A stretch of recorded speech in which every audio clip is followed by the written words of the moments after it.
আজ জুনিয়র চিকিৎসকদের গণকনভেনশন বিচারের দাবিতে এসএসকেএম হাসপাতালে অডিটোরিয়ামে গণকনভেনশনের ডাক দিয়েছেন জুনিয়র ডাক্তাররা। বিচারহীন 50 দিন, উই ওয়ান্ট জাস্টিস এই স্লোগান তুলে গণকনভেনশনের ডাক দেওয়া হয়েছে। আপনাদের আরও একবার জানাবো, আজ জুনিয়র চিকিৎসকদের গণকনভেনশন বিচারের দাবিতে এসএসকেএম হাসপাতালের অডিটোরিয়ামে গণকনভেনশনের ডাক দিয়েছেন জুনিয়র ডাক্তাররা।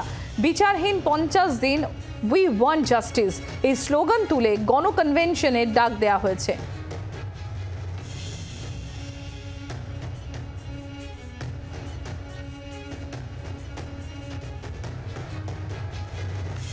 বিচারহীন 50 দিন, উই ওয়ান্ট জাস্টিস এই স্লোগান তুলে গণকনভেনশনের ডাক জুনিয়র ডাক্তারদের।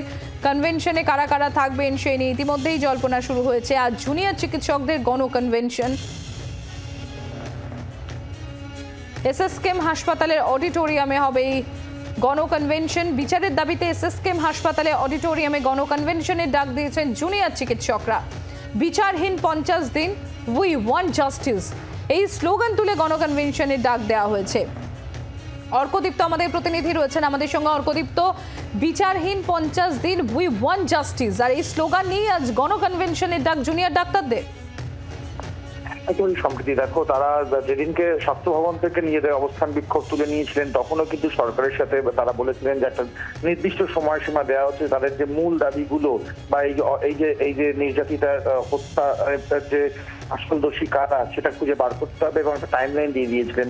গতকালও আমরা দেখেছি মুখ্য সচিব চিঠি দিয়েছেন জুনিয়র ডাক্তাররা, এখনো কেন সুরাহা হচ্ছে না এই মর্মে। এবং দেখো, এবং তারাও গতকালও যারা এই আন্দোলনকারী জুনিয়র ডাক্তাররা রয়েছেন তারা বলছেন যে তারা কিন্তু আবারও কর্মবিরতিতে যেতে পারেন, এই সম্ভাবনা কিন্তু এখনো উড়িয়ে দেওয়া যাচ্ছে না। তারা অপেক্ষা করছেন গভর্নমেন্টের আরো কোনো স্টেপস নেওয়া হবে যার ফলে এই যার মূল দোষী তারা শাস্তি পাবে, সুবিচার হবে।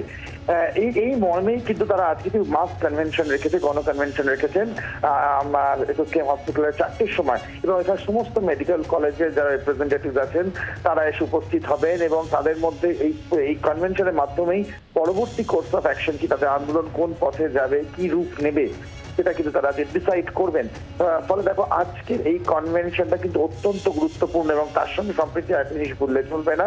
এই যে হিয়ারিং চলছে, যে বিশেষ তদন্ত কমিটি দ্বারা আর্জি করে হিয়ারিং চলছে যারা স্টেট কালচারের সঙ্গে যুক্ত এরকম, সেই হিয়ারিংও কিন্তু একই সঙ্গে আজকে চলবে। গত 2 দিন ধরে হিয়ারিং চলেছে, এই হিয়ারিং কিন্তু আরো 5 দিন চলার কথা, কারণ টোটাল 59 জন স্টুডেন্ট, হাউস স্টাফ বা ইন্টার্নদের নাম রয়েছে এবং তারই সঙ্গে গতকাল আমরা দেখিয়েছি দর্শকদের 13 জন প্রফেসরদের নামও কিন্তু এই স্টেট কালচারের সঙ্গে যুক্ত বলে অভিযোগ করেছেন জুনিয়র ডাক্তাররা।